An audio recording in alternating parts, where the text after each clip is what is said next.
বিগত দুই সরকার যথাসময়ে হামের টিকা না দিয়ে ক্ষমাহীন অপরাধ করেছে বলে মন্তব্য করেছেন প্রধানমন্ত্রী তারেক রহমান। বর্তমান সরকার জরুরি ভিত্তিতে ব্যবস্থা নেয়ায় পরিস্থিতি কিছুটা নিয়ন্ত্রণে এসেছে বলে জানান তিনি।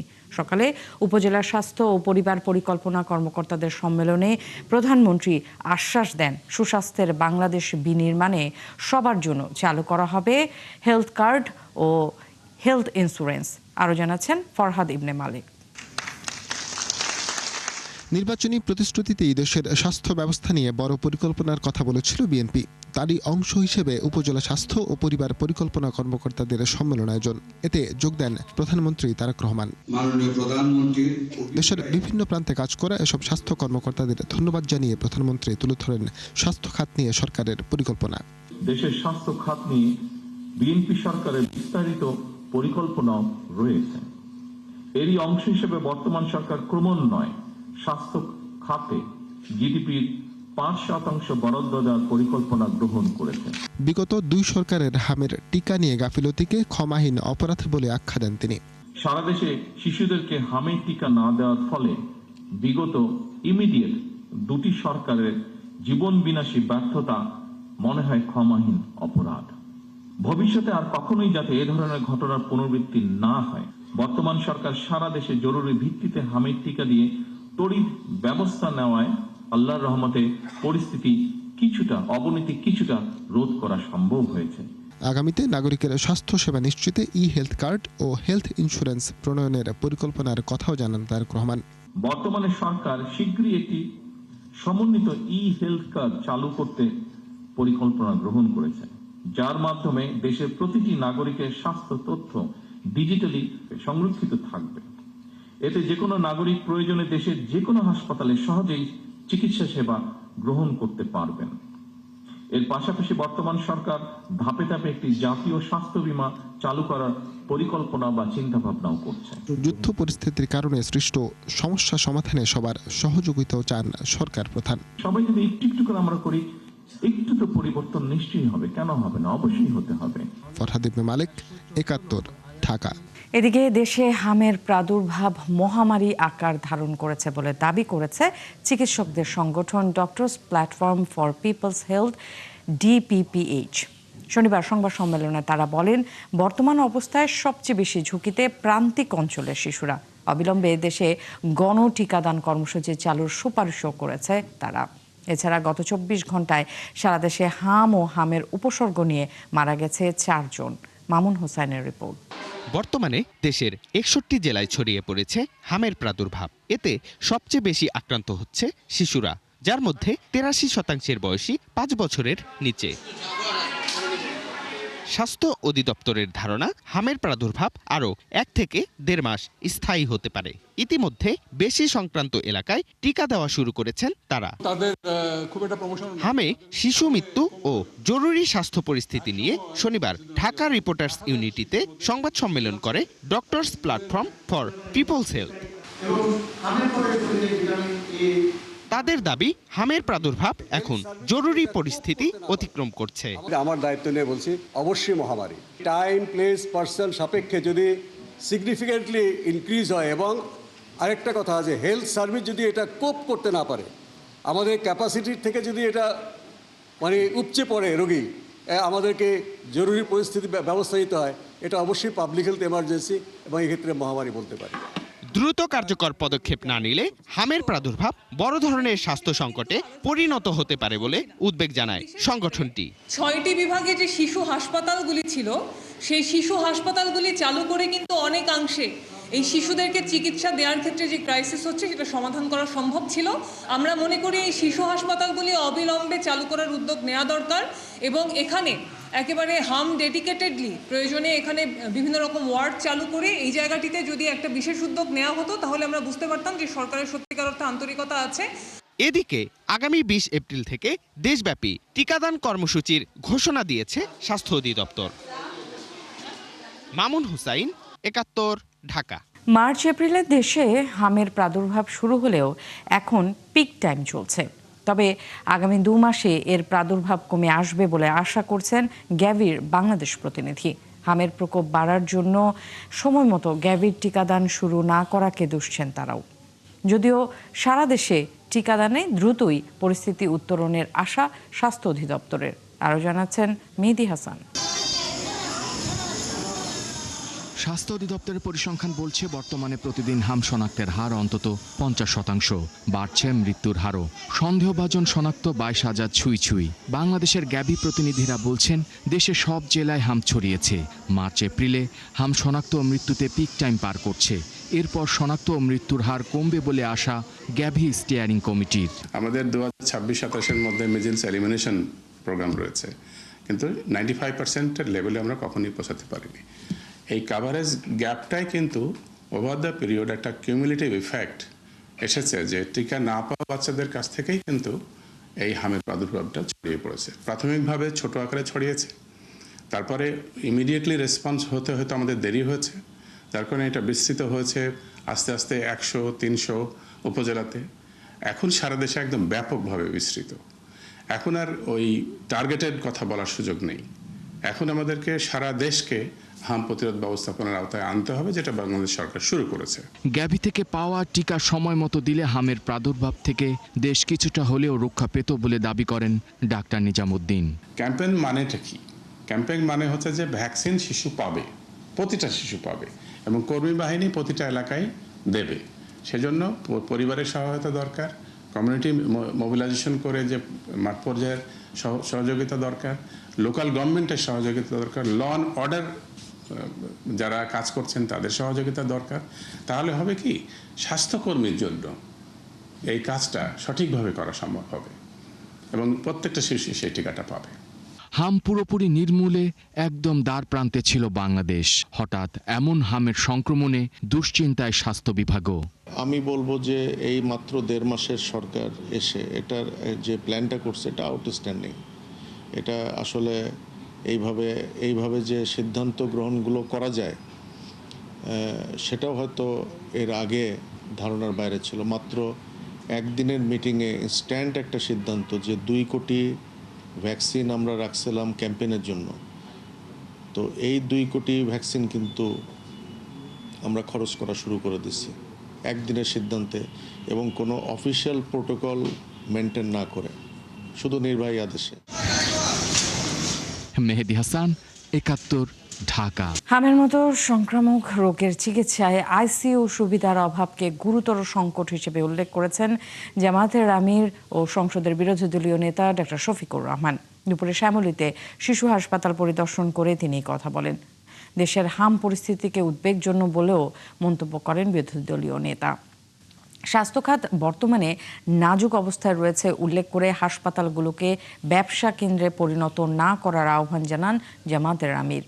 সরকারের পরিকল্পনা অনেক ক্ষেত্রে কাগজে কলমে থাকলেও বাস্তবে তার প্রতিফলন নেই বলেও এ সময় অভিযোগ করেন তিনি। হামের চিকিৎসার জন্য আইসিইউ দরকার হয়, সেই আইসিইউ আছে কিনা বলা হয়েছে আসে। আমি একজন চিকিৎসক হিসাবে সাক্ষ্য দিচ্ছি, বেশিরভাগ ক্ষেত্রে কোনো আইসিইউ অস্তিত্বই নাই। আইসিইউ মেনটেন করতে হলে আগে আইসিইউর রিসোর্স পার্সন ট্রেন্ড আপ করতে হবে, যাদেরকে ক্রিটিক্যাল কেয়ার স্পেশালিস্ট বলা হয়। সেই ব্যবস্থাই তো বাংলাদেশে গড়ে তোলা হয়নি। এইটা একই সাথে গড়ে তুলতে হবে এবং এই নিডও ফুলফিল করতে হবে। এই ধরনের অনেক কিছুই বাস্তবে নাই, কেতাবে আছে, খাতায় আছে। আমরা চাই খাতায় যেটা আছে বাস্তবের জন্য সেটা প্রতিফলিত হয়। কালবৈশাখী ঝড় ও বজ্রপাতে এ পর্যন্ত দেশের 6 জেলায় 12 জন মারা গেছেন। এর মধ্যে সুনামগঞ্জে 5 জন, ময়মনসিংহ ও রংপুরে 2 জন করে এবং নেত্রকোনা, হবিগঞ্জ ও কিশোরগঞ্জে মারা গেছেন 1 জন করে। সুনামগঞ্জের 4 উপজেলার বিভিন্ন হাওরে ধান কাটতে ও হাঁস চড়াতে গিয়ে বজ্রপাতে কৃষক, শ্রমিক সহ 5 জনের মর্মান্তিক মৃত্যু হয়েছে। পৃথক এসব ঘটনায় আহত হয়েছেন আরও বেশ কয়েকজন। দুপুর 12টা থেকে 1 ঘন্টা জেলার উপর দিয়ে প্রবল ঝড় বৃষ্টি বয়ে যায়, হয় বজ্রপাত। এ সময় বজ্রঘাতে জেলার ধর্মপাশা উপজেলায় 1 কিশোর সহ 2 জন ও তাহিরপুর উপজেলায় 1 জন, জামালগঞ্জ উপজেলায় 1 জন ও দিরাই উপজেলায় 1 জন মারা যান। 2 মাসে জনগণের আস্থা ও বিশ্বাসই সরকারের বড় অর্জন বলে মন্তব্য করেছেন প্রধানমন্ত্রীর উপদেষ্টা ও কার্যালয়ের মুখপাত্র মাহদি আমিন। বলেছেন, প্রধানমন্ত্রী তারেক রহমানের রাষ্ট্র পরিচালনায় ইতিবাচক পদক্ষেপ শুধু দেশেই নয়, প্রশংসা পেয়েছে আন্তর্জাতিক মহলেও। এছাড়া মাত্র 2 মাসের মধ্যে অনেকগুলো নির্বাচনী অঙ্গীকার বাস্তবায়নের উদ্যোগ নেয়াকে যুগান্তকারী হিসেবে উল্লেখ করেছেন প্রধানমন্ত্রীর কার্যালয়ের এই মুখপাত্র। শফিকুল হকের প্রতিবেদন। তারেক রহমান সশস্ত্র চিত্রে শপথ করিতেছি যে ত্রয়োদশ জাতীয় সংসদ নির্বাচনে ভূমিধস বিজয়ের পর গেল 17 ফেব্রুয়ারি শপথ নেয় বিএনপি নেতৃত্বাধীন সরকার। জনগণের সরাসরি ভোটে নির্বাচিত এই সরকারের এরই মধ্যে 2 মাস পার হয়েছে। অতিরিক্ত প্রেস সচিব জনাব ডিসেম্বরে দেশে ফিরে যে পরিকল্পনার কথা বলেছিলেন প্রধানমন্ত্রী তারেক রহমান, তার শুরুটা কেমন হলো সেটি জানাতেই তেজগাঁওয়ে প্রধানমন্ত্রীর কার্যালয়ে এই সংবাদ সম্মেলন। একটি জিনিসই আমাদের বাধা হয়ে দাঁড়িয়েছে, একটু যুদ্ধ লাগছে। আপনাদের জানেন যে যুদ্ধ আমাদের তেলের দাম সহ অন্যান্য জিনিসগুলোর দাম যে বৃদ্ধির দিকে, এটা ছাড়া যে খারাপ কাজগুলো আপনার দুষ্ট লোকেরা করছিল, এগুলো কিন্তু তুলনামূলক অনেক কমে গেছে। প্রেস সচিব সালেহ শিবলি জানান, সরকার সবার আগে গুরুত্ব দিয়েছে জনগণের আস্থা অর্জন ও নির্বাচনী ইশতেহার বাস্তবায়নের উপর। সে লক্ষ্যেই এগিয়ে চলছে কাজ। মাননীয় প্রধানমন্ত্রী জনাব তারেক রহমানের উপরে জনগণের আস্থা ফিরে এসেছে। তিনি জনগণের মধ্যেই থাকছেন, জনগণের মধ্যেই হাঁটছেন। তিনি নিরাপত্তার তোয়াক্কা করছেন না। জনগণের কাছে যে সমস্ত আশা ভরসা, যে সমস্ত প্রতিশ্রুতি দিয়েছিলেন, তিনি প্রত্যেকটি প্রতিশ্রুতি পালনের চেষ্টা করছেন। সংবাদ সম্মেলনে সরকারের 2 মাসের 60টি পদক্ষেপ সাংবাদিকদের সামনে তুলে ধরেন প্রধানমন্ত্রীর উপদেষ্টা ও কার্যালয়ের মুখপাত্র মাহাদি আমিন। এর মধ্যে উঠে আসে ফ্যামিলি কার্ড, কৃষক কার্ড, খাল খনন কর্মসূচি, দ্রব্যমূল্য নিয়ন্ত্রণ, প্রবাসী কার্ড সহ সরকারের নানা উদ্যোগ। প্রধানমন্ত্রীর নেতৃত্বে সরকার দুর্বার গতিতে যেভাবে অভূতপূর্ব কর্মযজ্ঞ হাতে নিয়েছে, প্রতিটি সেক্টরে এবং গণমানুষের ভাগ্য পরিবর্তনের জন্য প্রতিটি ক্ষেত্রে 180 দিনের যে কর্মপরিকল্পনা গ্রহণ করেছে, তা এক অবিস্মরণীয় অর্জন। মালয়েশিয়া সহ বিভিন্ন দেশে আবারও নতুন কথা হারিয়ে ফেলেছিল ফ্যাসিবাদের সময়। মাননীয় প্রধানমন্ত্রী জনাব তারেক রহমান এখন দেশের মানুষের সে আস্থা ও বিশ্বাস ফিরিয়ে এনেছেন। স্বচ্ছ ও জবাবদিহিমূলক রাষ্ট্র ব্যবস্থা ফিরিয়ে এনেছেন। ইশতেহারে প্রতিশ্রুতি বাস্তবায়ন শুরু করেছেন, যা এক অনন্য অর্জন। সকলের সম্মানিত প্রয়াস থাকলেই আমরা আরও ইতিবাচক উদ্যোগ গ্রহণের মাধ্যমে আমাদের সবার প্রত্যাশিত বাংলাদেশ গড়ে তুলতে পারবো ইনশাল্লাহ।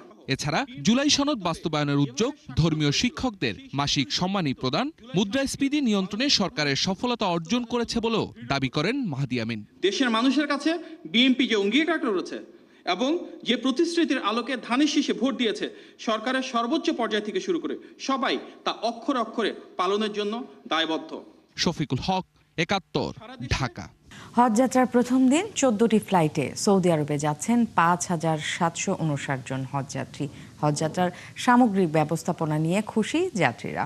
হজযাত্রীদের শতভাগ সেবার মান নিশ্চিতের প্রতিশ্রুতি দিয়ে কাজ করছে হজ অফিস। শাহরিয়ার ইমতিয়াজের প্রতিবেদন। জিলহজ মাসে 9 তারিখে লাব্বাইক আল্লাহুম্মা লাব্বাইক ধ্বনিতে মুখরিত হবে পবিত্র আরাফাতের ময়দান। সেই পবিত্র ময়দানে সামিল হবার আগে এভাবেই প্রিয়জনদের বিদায় দিচ্ছেন হজযাত্রীরা। চলতি বছরের প্রথম হজ ফ্লাইট শুরু হয়েছে শনিবার, যার আনুষ্ঠানিক উদ্বোধন করেন প্রধানমন্ত্রী তারেক রহমান। প্রথম দিনের এই ফ্লাইটে যেতে পেরে বাড়তি উচ্ছ্বাস হজযাত্রীদের। সামগ্রিক ব্যবস্থাপনা নিয়ে সন্তুষ্ট তারা। দোয়া করলেন পরিবার, সমাজ, রাষ্ট্র ও বিশ্বের মুসলিম উম্মার জন্য। ভালোই আছে সবকিছু, এখানে ব্যবস্থা সবকিছু ভালো, অনেক ভালো। আল্লাহর ঘরে যাচ্ছি, অনেক ভালো। সবকিছু ফেলে রেখে চলে যাচ্ছি। আমার ইচ্ছাই ছিল আমি অল্প বয়সেই যাব, তো আমার আম্মু আব্বু যখন যাবে তখন তাদের সাথে আমার লাইফে একবার হজ করার ইচ্ছা ছিল।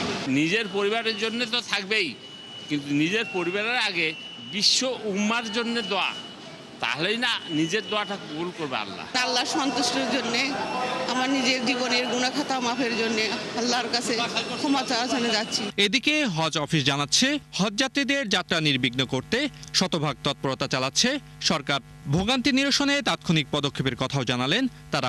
মশার ব্যাটও আমরা করেছি। আমরা আরও এফোর্টটাকে আরও সমন্বিত করে কিভাবে একদম নিশ্চিত করা যায় সেটা নিয়ে আমরা কাজ করছি। হজে যাওয়ার জন্য নিবন্ধিত অবস্থায় বর্তমানে আছেন তাদের ভিসা।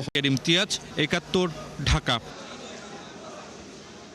দর্শক, হজ ফ্লাইটের আরো খবর রাখতে আশকোনার হজ ক্যাম্পে আছেন সহকর্মী সিফাত ফারুকী। সরাসরি যুক্ত হচ্ছেন তিনি আমাদের সাথে।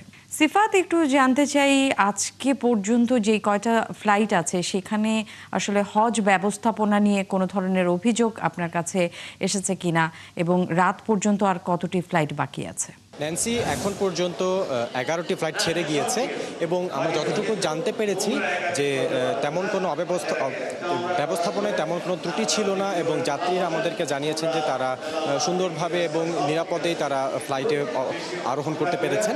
এই মুহূর্তে আমি অবস্থান করছি যে আশকোনা যে হজ ক্যাম্প, এই হজ ক্যাম্পের যে মসজিদ, সেই মসজিদে একটু আগে মাগরিবের নামাজ শেষ হয়েছে এবং মাগরিবের নামাজের পর এখনও মসজিদে ইমাম সাহেব তিনি সেখানে বক্তৃতা দিচ্ছেন এবং হজের সময় কি কি করতে হয় সে বিষয়ে তিনি হাজিদেরকে শিক্ষা দিচ্ছেন এবং কোন কোন বিষয় করতে হয় না সেই বিষয়েও শিক্ষা দিচ্ছেন। এই স্থানটি কিন্তু লোকারণ্য বলা যায়। অসংখ্য হাজিরা এখানে রয়েছেন, অনেকে ইহরাম পরে আছেন এবং অনেকে মসজিদের ভেতর অবস্থান করছেন, নারী পুরুষ অনেকেই এখানে আছেন। সবার সাথে আমরা কথা বলেছি, সবাই আমাদেরকে জানিয়েছেন আসলে দীর্ঘদিন পর অনেকের হয়তো বা অনেকে আগেও গিয়েছেন, কিন্তু যারা এবার প্রথম যাচ্ছেন সকলের মাঝেই যে কাবা শরীফ তাওয়াফ করার একটি আনন্দ এবং মদিনায় গিয়ে প্রিয় নবীজির রওজা শরীফ জিয়ারত করবেন, এই আনন্দে সকলে কিন্তু উচ্ছ্বসিত এবং সকলে আমাদের জানাচ্ছেন যে তারা নিজেদের কল্যাণের জন্য, সমাজের কল্যাণের জন্য এবং পরিবার এবং সর্বশেষ দেশের কল্যাণের জন্য দোয়া করবেন। সকলেই আনন্দের সাথে যাচ্ছেন। এছাড়া ব্যবস্থাপনার ব্যাপারে যদি বলি, এখানে আইনশৃঙ্খলা রক্ষাকারী বাহিনীরা আছেন এবং যারা কর্তৃপক্ষ তারা আমাদের জানিয়েছেন তারা সব দিক খেয়াল রাখছেন যাতে হাজিদের কোনো ত্রুটি না হয়, কোনো সমস্যা না হয়, কোনো ঝামেলা না হয়। তবে একটি বিষয় আমরা জেনেছি, হাজিরা দীর্ঘ সময় এখানে তারা লাইনে দাঁড়াচ্ছেন এবং বিভিন্ন কাজের জন্য এখানে ওখানে যাচ্ছেন, সেই কারণে তারা একটু ক্লান্তি অনুভব করছেন। এছাড়া যদি বলি সার্বিক অবস্থা একেবারেই নিরাপদ। সিফাত, আপনাকে ধন্যবাদ। দর্শক, সিফাত ফারুকী আমাদেরকে আশকোনার হজ ক্যাম্প থেকে হজ ব্যবস্থাপনার সার্বিক আপডেট জানাচ্ছিলেন। এর আগে শনিবার 418 জন বাংলাদেশি হজ যাত্রী নিয়ে ভোর 5:10 বাংলাদেশ বিমান এয়ারলাইন্সের প্রথম ফ্লাইটটি জেদ্দা হজ টার্মিনালে পৌঁছায়। হজ যাত্রীদের অভ্যর্থনা জানান দুই দেশের উচ্চ পর্যায়ের কর্মকর্তারা। টার্মিনালে যে হাজিদের স্বাগত জানান সৌদি আরবে নিযুক্ত বাংলাদেশের রাষ্ট্রদূত দেলোয়ার হোসেন এবং Jeddah Bangladesh consul general Mohammad Sakhawat Hossain. এছাড়াও হজ কাউন্সিলর, বিমান বাংলাদেশ এয়ারলাইন্সের জেদ্দার রিজিওনাল ম্যানেজার এবং স্টেশন ম্যানেজার উপস্থিত ছিলেন। বিমান বাংলাদেশ এয়ারলাইন্সের ফ্লাইট অবতরণের পরপরই হাজিরা পবিত্র মক্কার উদ্দেশ্যে রওনা দেন। আগামী 2 জুলাই থেকে শুরু হচ্ছে চলতি বছরের উচ্চ মাধ্যমিক সার্টিফিকেট ও সমমানের পরীক্ষা। শনিবার শিক্ষা মন্ত্রণালয়ের মাধ্যমিক ও উচ্চ শিক্ষা বিভাগের সভা শেষে একথা জানান শিক্ষামন্ত্রী আ.ন.ম এহসানুল হক মিলন। পরীক্ষা কেন্দ্রে পরীক্ষার্থীদের দীর্ঘদিনের আতঙ্ক, নীরব বহিষ্কার প্রথা বাতিলেরও নির্দেশ দিয়েছেন শিক্ষামন্ত্রী। এবারের এইচএসসি পরীক্ষায় প্রথমবারের মতো দেশের 9টি সাধারণ শিক্ষা বোর্ড সহ মোট 11টি বোর্ডে অভিন্ন প্রশ্নপত্রে পরীক্ষা অনুষ্ঠিত হবে। এর আগে মাদ্রাসা ও কারিগরি শিক্ষা বোর্ডে অভিন্ন প্রশ্নপত্র থাকলেও সাধারণ বোর্ডগুলোতে আলাদা আলাদা প্রশ্নে পরীক্ষা হতো। উইদাউট ডিউ প্রসেস কোনো আইন হতে পারে না। আর পাবলিক পরীক্ষা অ্যাক্ট 1980 রয়েছে, সেটা দিয়ে আমরা 2001 হতে 2006 পর্যন্ত পাবলিক পরীক্ষাগুলো আমরা নিয়ন্ত্রণ করেছিলাম। এখন আবার এই আইনটি নতুনভাবে সংশোধিত আকারে আমরা এই অধিবেশনে পাস হবে। তবে নীরব বহিষ্কার বলে কোনো শব্দ থাকতে পারে না, প্রত্যেকটা আইনি ডিউ প্রসেস হতে হবে। অর্থাৎ আপনি ক্লাসরুমে নকল করেছেন কি করেননি সেটা সেখানেই আপনাকে প্রমাণিত হতে হবে। নীরবে কেউ বাড়িতে বসে কাউকে বহিষ্কার করতে পারে না, এটা আইনগত প্রযোজ্য নয়। আমরা ইন্টারমিডিয়েট পরীক্ষা HSC সেটা আমরা জুলাই 2 তারিখে শুরু করব এবং উইক আমরা তাদের রুটিন দিয়ে দিচ্ছি এবং উইদিন 5 উইকস আমরা পরীক্ষা শেষ করব। এটা হচ্ছে আজকে স্টেক হোল্ডারদের সাথে আলোচনা করার পরে সিদ্ধান্ত। আর এই সামনে যে 21 তারিখে এসএসসি পরীক্ষা, সমমানের পরীক্ষা শুরু হয়েছে, সেটি সুন্দর স্বাভাবিক পরীক্ষা হবে। এতে কোনো নতুন কোনো আইন করা হয়নি এবং আমি আশা করব পরীক্ষা সুন্দর হবে। বর্তমান সরকার গণতন্ত্রের চর্চা না করে মাফিয়াতন্ত্র কায়েম করেছে বলে অভিযোগ করেছেন এনসিপি নেতা নাসিরউদ্দিন পাটোয়ারি। গণভোটের রায় বাস্তবায়নের দাবিতে 11 দলীয় ঐক্যের ঘোষিত কর্মসূচি গণমিছিলে যোগ দিয়ে তিনি একথা বলেন। সরকারকে সঠিক পথে আনতে আন্দোলন সংগ্রামের বিকল্প নেই বলেও জানান পাটোয়ারি। গণমিছিলের আগে জামাত নেতা এটিএম আজহারুল ইসলাম বলেন, নতুন সরকার ফ্যাসিস্টের মতো আচরণ করছে। জনগণের রায় বাস্তবায়ন হলে বিরোধী দল সরকারকে সাহায্য করবে বলেও জানান জামাতের এই নেতা। জ্বালানির সংকট নেই সরকারের এই দাবি নাকচ করে তিনি প্রশ্ন তুলেন, তেল নিতে শত শত লোক লাইন ধরে দাঁড়িয়ে কেন? বাংলাদেশের সন্ত্রাসবাদ যাবে আমাদের ৭১-এর শহীদদের পথে, বাংলাদেশের ভবিষ্যৎ যাবে ২৪-এর গণ অভ্যুত্থানের শহীদদের পথে। যদি এই পথে বাধা হয়ে দাঁড়ায়, আমরা তাদেরকে প্রতিরোধ করতে প্রস্তুত আছি ইনশাআল্লাহ। গণভোটের জনরায়ের আলোকে ওই জুলাই সনদ এই বিএনপি সরকার বাস্তবায়ন করবে না। অতএব তাদেরকে বাস্তবায়ন করাতে হবে। কোন সংবিধান বলে আপনারা প্রধানমন্ত্রী হয়েছেন, একটা আইন মানবেন আর আরেকটা আইন মানবেন না। যেটা আপনাদের পক্ষে যায় সেই আইনটা মানবেন, যেটা আপনাদের বিরুদ্ধে যায় সেটা মানবেন না। এইটা জনগণ মেনে নেবে না। আবাসন ব্যবসায়ীদের সংগঠন রিহাবের পরিচালনা কমিটি নির্বাচনের ভোট শেষ হয়েছে। 2026-28 এই 2 বছরের জন্য হলো নির্বাচন। শনিবার বিকেল 4:30টায় শেষ হয় ভোট গ্রহণ। 673টি ভোটের মধ্যে ভোট পড়েছে 570টি, যা মোট ভোটের 85%। সুষ্ঠু হয় ভোটারদের ধন্যবাদ জানিয়েছেন পরিচালনা বোর্ড চেয়ারম্যান। এর আগে সকাল 10টায় রিহাব নির্বাচনের ভোট গ্রহণ শুরু হওয়ার কথা ছিল, কিন্তু সিসি ক্যামেরা স্থাপন সহ বেশ কিছু জটিলতায় 40 মিনিট দেরি করে শুরু হয় ভোট। ভোটের পরিবেশ নিয়েও ক্ষোভ জানিয়েছেন প্রার্থীরা। রিহাবের পরিচালনা কমিটির নির্বাচনে এবারে 35টি পদের জন্য লড়ছেন 88 জন প্রার্থী। দর্শক, চলছে সংবাদ সংযোগ। সরাসরি সংবাদ অনুষ্ঠান দেখতে চোখ রাখুন ৭১-এর ফেসবুক পেজে এবং সাবস্ক্রাইব করুন ৭১ ইউটিউব চ্যানেলে। থাকুন ৭১-এর সাথে।